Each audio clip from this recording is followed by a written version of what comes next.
Comme je l'ai dit, quand on reçoit l'Eucharistie, ça nous permet de comprendre que Jésus se donne à nous. On a conscience, en fait, on revoit ce sacrifice qu'il a fait, qu'il s'est donné pour nous. Et il vient demeurer en toi. Il est venu, il s'est donné gratuitement, par amour, pour toi, pour moi. Chaque fois que tu regardes la croix, tu vois ce sacrifice. Chaque fois que tu reçois le corps du Christ, l'Eucharistie.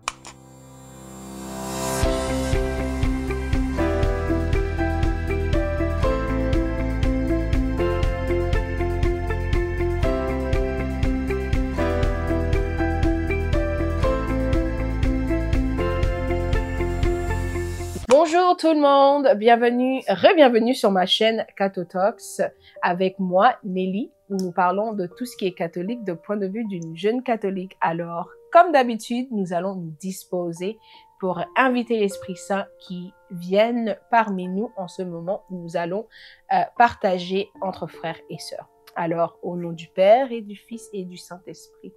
Amen. Père Céleste, merci Seigneur pour ta présence dans nos vies.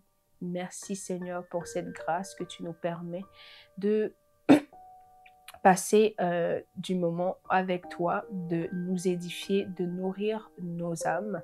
Père éternel, nous voulons te dire merci pour le souffle de vie, merci pour toutes les grâces que tu accomplis dans nos vies. Merci Seigneur pour ce moment que nous allons passer ensemble, que ton Esprit Saint vienne prendre le contrôle, qu'il vienne nous édifier, qu'il vienne nous illuminer, que Seigneur, tout ce que je vais partager sur ce sujet ne vienne que de toi, qu'il vienne nourrir nos âmes, qu'il vienne nous fortifier, qu'il vienne nous édifier, que Seigneur, tu prennes contrôle de notre intelligence, que tu prennes contrôle de nos cœurs, que tu prennes contrôle de cette atmosphère afin que ton nom puisse régner pour les siècles des siècles. Amen. Au nom du Père et du Fils et du Saint-Esprit. Amen. Donc, aujourd'hui, nous allons plonger dans le vif du sujet qui est l'Eucharistie, le corps et le sang de Jésus réellement présents avec nous. Ce que nous, les jeunes catholiques, pas seulement les jeunes catholiques, que nous les catholiques, cette grâce que nous avons, ce sacrement que le Seigneur a initié, qui vraiment nous donne la vie, qui nous donne la source. Alors j'ai trouvé approprié de parler de cela parce que c'est aussi une problématique dans les autres dénominations, mais je sais aussi que je ne pense pas que beaucoup de personnes ont conscience de ce que c'est l'Eucharistie. En tant que catholique, beaucoup de catholiques, même s'ils participent à ça chaque dimanche, je pense pas qu'on a vraiment réellement conscience de ce que c'est, de comment nous le vivons, comment nous sommes capables d'être plus ancrés, plus on connaît sur ce sujet, plus je pense que nous pouvons vivre réellement la messe tellement plus belle, plus on sera encore plus édifiés et plus amoureux de Jésus. Ok, nous serons plus en feu pour Jésus, surtout nous les jeunes. Ok, donc je vais parler de son origine biblique, je vais parler de pourquoi c'est une grâce immense, surtout pour nous les jeunes. Je vais parler de comment aujourd'hui comment c'est un mystère et comment on peut le défendre, ce mystère, bien sûr, avec des appuis bibliques, et comment on peut vraiment aussi, en tant que catholique, le comprendre plus. OK? D'accord, donc on va parler de l'Eucharistie, ce mystère biblique. Donc, c'est important de se rappeler que l'Eucharistie, c'est le corps et le sang de Jésus, OK? Qui est réellement présent parmi nous. Donc, sous l'apparence du pain et du vin. OK? Donc, comment nous le savons? Parce que Jésus lui-même nous l'a dit. Donc, lors de la dernière scène, quand Jésus a dit « Voici mon corps et mon sang qui sera livré pour vous », non, il dit « Prenez, mangez, ceci est mon corps. » OK? Nous, à l'église, on dit « Voici le corps et le sang du Christ qui est livré pour vous. » Donc, il dit aussi, ça c'est dans Matthieu 26, verset 26, et dans 27, verset 28, il dit, buvez en tout, car ceci est mon sang, le sang de l'alliance répandu pour la multitude en rémission des péchés. Ceci est la même phrase que le prêtre répète pendant l'Eucharistie, pendant la messe. OK? Donc, on comprend que le pain et le vin n'est pas un symbole. Il dit lui-même, ceci est mon corps, pas ceci est une représentation de mon corps. Ceci est semblable à mon corps. Il dit ceci est mon corps. Et il a réellement conscience quand il le dit, parce que ça, on le trouve dans Jean 6, verset 56. Nous avons ces paroles qui viennent de Jésus. Il dit, ma chair est vraiment une nourriture et mon sang est vraiment un breuvage. Et nous voyons que beaucoup des disciples sont choqués quand il dit ça, que beaucoup le quittent. Beaucoup, il a perdu plein de disciples. On ne connaît pas le nombre, mais il en a perdu beaucoup. Ça dit dans la parole que beaucoup ont quitté. Et lui, après, il demande aux disciples, est-ce que vous aussi, vous allez me quitter? C'est là Pierre qui dit que, où est-ce que nous allons aller? Tu as les paroles de la vie et la mort. OK? Donc, on a conscience que Jésus, et même quand il voit les gens le quitter, il redouble. Il ne se contredit pas. Il ne dit pas, ah non, j'étais juste en train de dire. Non, il redouble en disant, celui qui mange ma chair et boit de mon sang a la vie éternelle. Donc là, Jésus nous révèle que son corps et son sang sont la nourriture. Donc, l'Eucharistie, c'est la nourriture de notre âme et c'est la vie éternelle. Donc, il nous révèle comment avoir accès à la vie éternelle. C'est en mangeant de son corps et en buvant de son sang. OK? Ce sont pas les paroles. Il n'a pas mincé ses paroles. Il n'a pas dit le contraire. Il a redoublé ses paroles en disant, celui qui mange de ça à la vie éternelle. Donc, on sait que ce n'est pas un symbole parce que Jésus n'a jamais été cette personne selon les évangiles. Il n'a jamais été cette personne qui, oui, il utilisait beaucoup des paraboles, mais il n'a jamais été cette personne qui a eu peur de dire les choses comme elles étaient. Donc, si c'était juste un symbole, il allait le dire. OK? Il y a plein de paroles dans la Bible où Jésus, il nous fait comprendre que c'est une manière d'interpréter. Mais là, il le dit, il redouble ses paroles. OK? Et comment on sait que c'est pas juste un symbole et c'est pas quelque chose qui a été créé par les hommes? Nous voyons que les premiers chrétiens, comment ils vivaient. OK? On voit que dans les premiers siècles, les pères de l'Église témoignent de la foi en la présence réelle du Christ dans l'Eucharistie. Nous voyons comme Saint Ignace d'Antioche, au début du IIe siècle, il dit « L'Eucharistie est la chair de notre Seigneur Jésus-Christ ». Et on voit aussi Saint Justin martyr qui dit, il décrit la messe comme, il dit « Nous ne prenons pas ce pain et ce vin comme une nourriture ordinaire, mais comme la chair et le sang de Jésus incarné. » Donc, vous voyons qu'il croit vraiment aux paroles que Jésus a dit. Il croit vraiment à ce que le Seigneur a dit lors de la dernière scène, qui a dit à ses apôtres. Il n'avait pas il n'avait pas froid aux yeux comme on le dit. Il a dit avec conviction et avec foi pour que nous-mêmes nous sachions l'importance, comment c'est sérieux cette grâce de pouvoir manger son corps et boire de son sang. Nous voyons que les premiers pères y croyaient, ils ont participé, c'est comme ça qu'ils ont vécu, les premiers chrétiens aussi. Donc, c'est quelque chose qui a juste continué dans l'Église, on ne l'a pas créé. L'Église catholique n'a pas juste créé ce phénomène ou ce mystère, Jésus l'a établi. OK? Et nous voyons, on peut aussi le voir plus dans les écritures de Saint Thomas d'Aquin. C'est un saint qui a développé la théologie eucharistique et il parle de ce qu'on appelle la transsubstantiation. qui est quand le prêtre offre les offrandes, quand le pain et le vin deviennent le corps et le sang de Jésus-Christ. Mais nous, on le voit toujours sous l'apparence du pain et du vin. Ok? Mais quand la transubstantiation arrive, occurs, je pense que c'est français, occurs, c'est là que le pain, peut-être c'est pas français, mon équipe dit que c'est pas français. Mettez dans Google, ok, que occurs, quand ça se passe, quand ça se développe. Excusez-moi, mon français, il est en train de s'améliorer, ok? Donc, quand ça se passe, c'est là que le corps et le sang de Jésus, le pain et le vin deviennent le corps et le sang de Jésus, mais de nos apparences, avec nos yeux, nous voyons toujours le pain et le vin, ok? Donc, pourquoi l'Eucharistie est tellement important pour nous?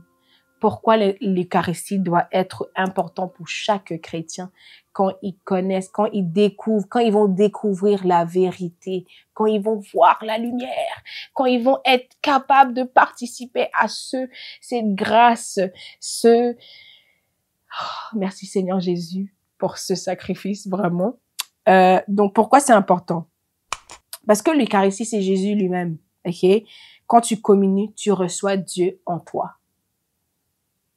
Je veux que tu prennes comme une pause. Si tu dois mettre pause sur la vidéo, prends pause sur la vidéo et réalise vraiment que chaque fois que tu communies, tu reçois Dieu en toi. Chaque fois que tu prends le pain et le vin, Dieu vient en toi. C'est une grâce. Ce n'est pas un symbole. C'est Dieu qui vient habiter en toi. Dans sa parole, il dit, nous sommes le temple. Nous savons que nos corps, c'est le temple de Dieu, où il vient demeurer, où l'Esprit Saint vient demeurer. Donc, chaque fois que tu communies, le Seigneur vient demeurer en toi. Donc, c'est pour ça aussi, c'est important d'être en état de grâce, en état qui est convivial. Je pense que c'est français. Même si c'est pas français, c'est français.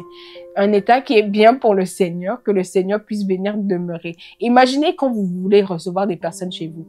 Est-ce que vous êtes correct si votre maison est sale? Non, quand vous recevez des invités, vous assurez que tout est nettoyé, la vaisselle est prête, le salon est nettoyé. C'est la même chose avec notre corps. Il faut être en état de grâce, donc il faut nettoyer. Donc, l'importance de la confession. Donc, aller à la confession pour être en état de grâce, pour enlever ce mur qui a été créé quand nous avons fait des péchés, quand nous avons heurté le Seigneur, quand nous avons heurté nos prochains. Quand nous allons à la confession, ce mur disparaît et nous sommes capables d'être reconnectés au Seigneur. Nous sommes capables d'entrer dans une autre grâce avec lui. C'est une grâce d'aller à la confession. C'est un autre sacrement qui est magnifique. Chaque fois je sors de la confession, j'ai l'impression que je suis une personne nouvelle. J'avais vu un meme qui montrait que c'était drôle, ça disait catholique quand ils sortent de la confession, c'était un petit enfant qui était en train de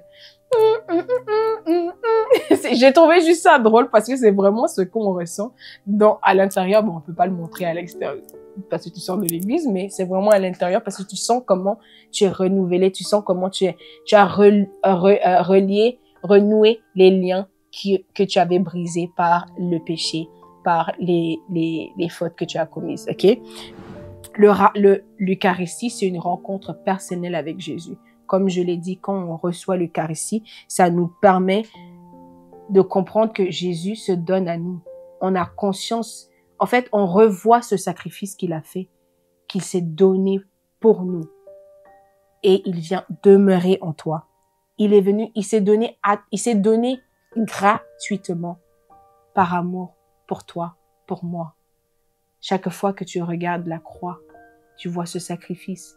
Chaque fois que tu reçois le corps du Christ, l'Eucharistie, repense à ça, que ça, c'est le Seigneur qui s'est donné gratuitement pour toi parce qu'il t'aime, parce qu'il voulait te remettre dans l'alliance avec le Père, parce qu'il veut que tu aies la vie éternelle, parce qu'il veut que tu sois dans la maison qu'il est en train de nous préparer, la maison de son Père où nous allons chanter, louer, c'est ça que nous allons juste faire, chanter, louer. Donc, imagine ça aussi. Et l'Eucharistie, c'est une force pour la vie. Je dis ça pourquoi? Parce que l'Eucharistie, ça nous fait, moi, pour moi, personnellement, je pense que ça me fait lutter contre mes peurs, mes doutes. J'étais quelqu'un qui était beaucoup anxieuse. Tu vas te demander de quoi? De l'avenir, de ce que je voulais faire, de quelqu'un. Moi, je suis une personne que on dit en anglais type A. Donc, c'est quelqu'un qui est comme tout aligné. Donc, si plan A ne marche pas, je dois avoir un plan B. Si B ne marche pas, je dois avoir C. Donc, quelqu'un qui aime le contrôle. Donc, quand tu es quelqu'un qui aime le contrôle et que quelque chose ne va pas comme tu le voulais, tu paniques, et j'étais comme ça. Et quand j'ai commencé à vraiment comprendre l'importance, ce que c'est l'Eucharistie et cette importance, personnellement, j'ai commencé à vivre non seulement la messe différemment, j'ai commencé à vraiment ressentir ce que l'Eucharistie venait faire en moi. C'est que le corps du Christ venait chercher et travailler en moi. Et pour moi, c'est une nourriture pour mon âme. Ça m'aide à continuer à naviguer quotidiennement dans la vie de tous les jours. C'est une grâce d'aller à l'église tous les jours. C'est une grâce de recevoir le corps du Christ tous les jours. Et quand je suis pas en état de grâce, j'ai tellement hâte.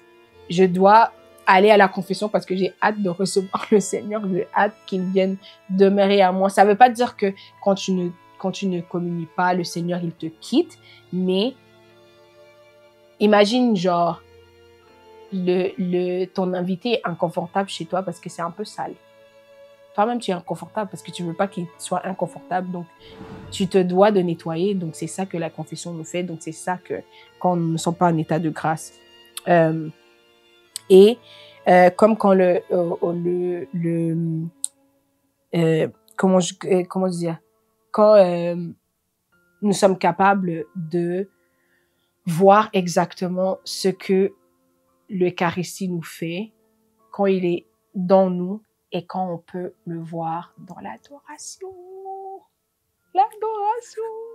En tout cas, je pense que c'est un autre sujet.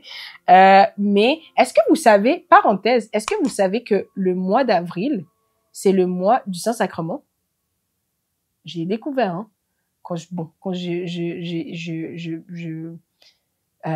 préparais cet enseignement, bon, cet épisode, j'ai compris qu'à l'Église catholique, l'avril, c'est le mois du Saint-Sacrement. Donc, pourquoi pas approfondir notre connaissance sur l'Eucharistie, le Saint-Sacrement? C'est ça votre challenge, ok? Je l'ai dit ici avant d'arriver à la fin de la vidéo. Le challenge, c'est d'approfondir notre connaissance sur le Saint-Sacrement, ok? Et le comprendre, pourquoi on adore Jésus au Saint-Sacrement, qu'est-ce que ça fait? Il y a tellement de témoignages, de miracles qui sont opérés juste pendant l'adoration. Moi, je vous dis, même les gens occultes là, je vous dis, les gens occultes savent que si vous, les catholiques, vous savez pas l'importance de l'Eucharistie, les gens occultes savent que le corps et le sang là, c'est réellement Jésus. Il y a eux là qui viennent à l'église, qui viennent chercher pour aller faire dans les choses. Donc, réalisez, arrêtez de croire les gens qui vous disent que ce n'est pas réel parce que c'est réel. Le monde occulte, il y a des gens qui viennent à l'église prendre le corps du Christ quand ils attendent, quand le prêtre a fait la transsubstantiation et on donne le corps du Christ, ils le prennent, ils ne mangent pas, ils vont faire des choses occultes dans les trucs noirs parce qu'ils savent que Jésus est là, Jésus est réel. Recherchez, j'ai tellement écouté des témoignages sur YouTube sur ça, donc moi je vous dirais importance. Et comment en tant que jeune, comme je l'ai dit, c'est une grâce, ça nous immunise contre moi je dirais contre les forces du mal. Ça c'est ma compréhension, parce que quand tu comprends la signification de l'Eucharistie, tu sais ce que ça fait. Moi je vais donner un peu des astuces pour mieux comprendre et pour mieux comprendre l'Eucharistie. C'est de connaître ta foi, ok?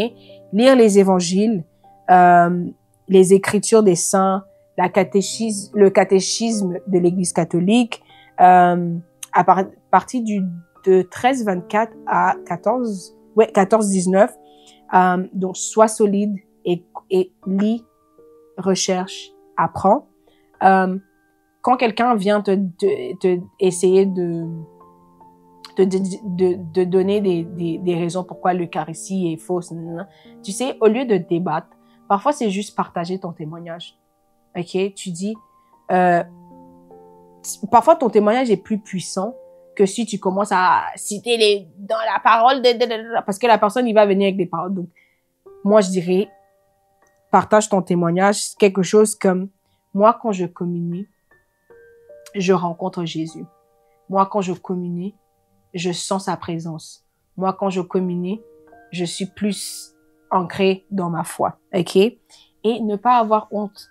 L'autre astuce, c'est de ne pas avoir honte d'être catholique, de ne pas avoir honte de croire à la présence réelle de Jésus, parce que lui-même, il le dit. OK? Ce n'est pas une...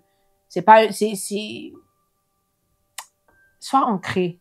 Jeune catholique, sois ancré. Parce que la foi catholique est magnifique. Je sais pas. En fait, parfois, je sais même pas quoi autre dire parce que je suis tellement émue, je suis tellement wow de cette foi, de la magnifience de ce que est l'Église catholique. Ça me wow tous les jours. Plus j'apprends aussi avec vous, hein. Quand je fais des recherches pour ces épisodes, sur ces sujets que le Seigneur met dans mon cœur, je lis aussi. Parfois, c'est des sujets que je suis en train de traverser moi-même.